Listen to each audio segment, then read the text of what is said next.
नमस्ते एवरीवन। इस वीडियो में हम देखने वाले हैं how to regulate our emotions. एक टर्म आता है इमोशनल रेगुलेशन, जो कि अपनी पिछली वीडियोस में भी मैंने कई बार शेयर किया है।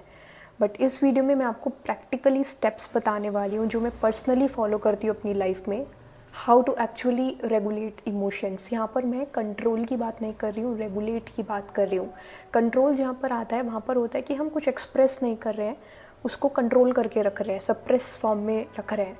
और एक होता है रेगुलेट करना, मीन्स उसको प्रोसेस करना, उसको देखना, उसके अंदर तक जाना, रूट कॉज तक जाना और उसको एल्केमाइज करना। That is transformation of one energy into another, because emotions are nothing but energy. And if you want to know practically how emotions are energy, तो आप लास्ट वीडियोस देख सकते हैं। इमोशंस करके एक सीरीज़ है, वहाँ पर मैंने आपको प्रैक्टिकली बताया, स्पिरिचुअली, साइकोलॉजिकली, बायोलॉजिकली, साइंस के बेसिस पर भी हर एक तरीके से हमने देखा था इमोशंस होते क्या है। आप वो वीडियो चेक कर सकते हैं फॉर डिटेल्स। इन शॉर्ट मैं बताती हूँ, emotions are nothing but energy. Emotion, energy in motion. Emotions का नेचर ही होता है फ्लो करना। अगर वो स्टक रहते हैं कहीं पर, मीन्स बॉडी में ही स्टक रह जाते हैं किसी प्लेस पर, तो वो प्रॉब्लम कॉज करते हैं, पेन या सफरिंग कॉज करते हैं, तो इमोशनल पेन या फिर फिजिकल पेन की फॉर्म में भी मैनिफेस्ट होते हैं। फॉर एग्जाम्पल एंगर है, अगर आपने वो एंगर प्रोसेस नहीं किया, एक पर्टिकुलर इंसिडेंट हुआ आपकी लाइफ में, उससे ट्रिगर हुआ एंगर इमोशन, और आपने वो उस टाइम हील नहीं किया, प्रोसेस नहीं किया, तो वो कहीं ना कहीं कहाँ लीवर में। ज़्यादातर क्या होता है कि एंगर इमोशन हमारे लीवर के अंदर स्टोर होता है, वो particular frequency of energy liver में स्टोर होती है, स्टक होती है, तो वहाँ पर कॉज करती है प्रॉब्लम, गट इश्यूज़ करती है, जो हमारा सोलर प्लेक्सस चक्र है उसको ब्लॉक करती है। डिपेंडिंग कि कौन सा टाइप का इमोशन है, वो कहीं ना कहीं अगर बॉडी में स्टक होगा तो प्रॉब्लम कॉज करेगा।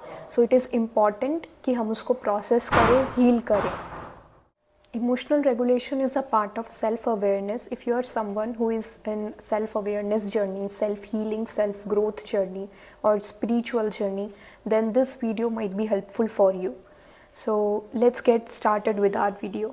सबसे पहला क्वेश्चन है कि हम ये स्किल को सीख ही क्यों रहे हैं, समझ ही क्यों रहे हैं, इसकी ज़रूरत ही क्या है। सबसे पहला ये कि एक पीसफुल कंटेंट वाली लाइफ जीने के लिए, क्योंकि नेगेटिव इमोशंस या जो भी हमारे पैटर्न्स हैं, ट्रॉमास है, वो स्टक रहेंगे बॉडी के अंदर, तो हम कभी भी वो फुलफिलिंग लाइफ नहीं जी सकते। बिकॉज हमारे अंदर वो फ्रस्ट्रेशन, एंगर, शेम, गिल्ट, वो वेराइटी ऑफ नेगेटिव इमोशंस कहीं ना कहीं स्टक रहते हैं। और जैसे ही कोई ट्रिगर आता है, कोई कुछ बोलता है या कोई भी इंसिडेंट कॉज होता है, तो वो ट्रिगर होते हैं दोबारा से इमोशंस और हम बैड फील करने लग जाते हैं। It is important to heal them in order to live a peaceful happy life. Another reason is if you are into self awareness journey, तो आपको पता होगा कि you can not change external people और surroundings, what you can change is your own self. As a human being we should take accountability of our own self, our own emotional state. Nobody else is responsible for that, right. अगर हम ये expectation रखते हैं कि somebody else will regulate our emotions, then we are in trouble. We cannot have a normal fulfilling life. Our emotions are our own responsibility. Only we can process them, heal them, or do whatever we want to do with them. Nobody else is responsible for that. This is a very basic skill. What we usually do is कुछ भी सामने वाले से हमारा conversation है, कुछ trigger किया, तो हम क्या करते हैं, वेंट आउट कर देते हैं या फिर रिएक्ट करते हैं, स्पॉन्टेनियस रिएक्शन करते हैं on the basis of our triggers. तो उससे क्या होता है, प्रॉब्लम्स क्रिएट होती है, right. This is the very common thing, common pattern, जो कहीं ना कहीं हम सबके साथ होता है। इस चीज़ को प्रिवेंट करने के लिए हमें खुद पर काम करना होता है। We have to work on own self, our own patterns, उसको हमें देखना होता है, and we have to learn this skill to process it. Next point is emotions का nature क्या होता है, what exactly emotions are. इस वीडियो में मैं आपको बिल्कुल शॉर्ट में बताने वाली हूँ। अगर आपको डिटेल में जानना है तो आप लास्ट वीडियोस देख सकते हैं। MI इमोशंस करके एक सीरीज़ है, उसमें आपको डिटेल में साइंस के बेस पे, साइकोलॉजी के बेस पे, प्रैक्टिकली, स्पिरिचुअली, हर तरीके से हमने इंक्वायरी की थी। डिटेल में मैंने बोर्ड और पेन की हेल्प से अच्छे से समझाया है, आप वो चेक कर सकते हैं if you are really interested in this topic. यहाँ पर अगर हम देखें, emotions are nothing but energy. E motion, energy in motion. Emotion का नेचर है फ्लो करना, जैसे वाटर होता है उसका नेचर होता है फ्लो करना। अगर वो स्टक रहता है, फॉर एग्जांपल रिवर है, वहाँ पर फ्लो करता है वाटर कंटिन्यूसली, तो वो फ्रेश रहता है। लेक में या कोई भी छोटा सा रिजर्वायर वहाँ पर स्टक है अगर वाटर, तो वो सड़ने लग जाता है, क्योंकि वाटर का नेचर के अगेंस्ट अगर हम कुछ कर रहे हैं, मीन्स उसका नेचर है फ्लो का, और हम उसको स्टक करके रख रहे हैं, तो वहाँ पे प्रॉब्लम कॉज होगी, वो स्पॉइल होने लग जाएगा, ख़राब हो जाएगा। सो जिसका जो नेचर है वो वैसे ही एक्ट करना चाहिए। सो सिमिलरली जो इमोशंस हैं वो सिर्फ एक एनर्जी है, एनर्जी इन मोशन। उनका काम है फ्लो करना, आना और जाना। हमें सिर्फ एक ऑब्जर्वर की तरह बिहेव करना चाहिए। इमोशंस आते हैं जाते हैं, like it should be in flow state. हमें उसको रिस्ट्रिक्ट नहीं करना चाहिए, जहाँ पर हम रिस्ट्रिक्ट करते हैं वहाँ पर प्रॉब्लम कॉज होती है। सो हमारी बॉडी में अगर वो इमोशन अगर हमने प्रोसेस नहीं किया है तो वो स्टक हो जाता है कहीं ना कहीं, और फिर इमोशनल या फिर फिज़िकल सिम्टम की फॉर्म में, पेन या सफरिंग की फॉर्म में बाहर आता है। आज नहीं तो कल आता है। सो अब हम देखते हैं how to practically regulate our emotions. तो सबसे पहला स्टेप होता है टेक अकाउंटेबिलिटी। यहीं पे काफ़ी सारे लोग ये चीज़ करते नहीं हैं। नेगेटिव इमोशन जहाँ पर आया उसको हम अवॉइड करने लग जाते हैं, उससे भागने लग जाते हैं। फॉर एग्जांपल, सामने मैंने किसी को कुछ करते हुए देखा, उससे मेरे अंदर जेलसी वाला इमोशन ट्रिगर हुआ। तो नॉर्मल इंसान होगा तो मोस्ट ऑफ द लोग क्या करेंगे, उसको अवॉइड करेंगे, क्योंकि जेलसी का अच्छा इमोशन नहीं है। हमारी ईगो उसको एक्सेप्ट नहीं करेगी, क्योंकि ये हमारा शैडो सेल्फ शो कर रहा है। कोई ये नहीं बोलेगा कि मैं जेलस फील कर रहा हूँ या शेम या गिल्ट फील कर रहा हूँ। जो भी नेगेटिव इमोशंस होते हैं हम उनसे भागते हैं, क्योंकि जो हमारा एक गुड गर्ल गुड बॉय वाला सिंड्रोम होता है ये जो स्क्रिप्ट होती है कि हाँ ये चीज़ें हैं, इस स्क्रिप्ट के अकॉर्डिंग अगर जो क्वालिटीज़ मैच होती हैं then we are a good person. इससे बाहर कुछ जाती हैं। फॉर एग्जांपल, स्क्रिप्ट के अंदर है कि जो इंसान एम्पैथेटिक है, कंपैशनेट है, हैप्पी फील कराता है, ला ला ला, मीन्स जो भी पॉजिटिव ट्रेट्स है वो हमने लिखे हुए हैं, जो ये पजेस करता है qualities, that is a good person. और इसके बाहर जो चीज़ें आ रही हैं that is a negative person. But the reality is we are human beings, we have both plus and minus, we have both light and dark side. हम हर चीज़ डुअलिटी में, अच्छा बुरा में देखते हैं। The point is emotions are neutral, they are just energy. वो हमारा ह्यूमन माइंड है जो कि उनको लेबल करता है अच्छा या बुरे में। तो प्रॉब्लम वही आती है जब हम इसको ऐसे बाउंड्री बनाते हैं बीच में, कि अच्छे वालों को हम फील सीन कराएंगे और नेगेटिव वाले इमोशंस को हम नेगलेक्ट कर देंगे। That is where problem lies. अगर आपको किसी ने नहीं बताया तो मैं आपको बताती हूँ। Every human being has both plus and minus. It's okay to have your shadow self, everyone have it.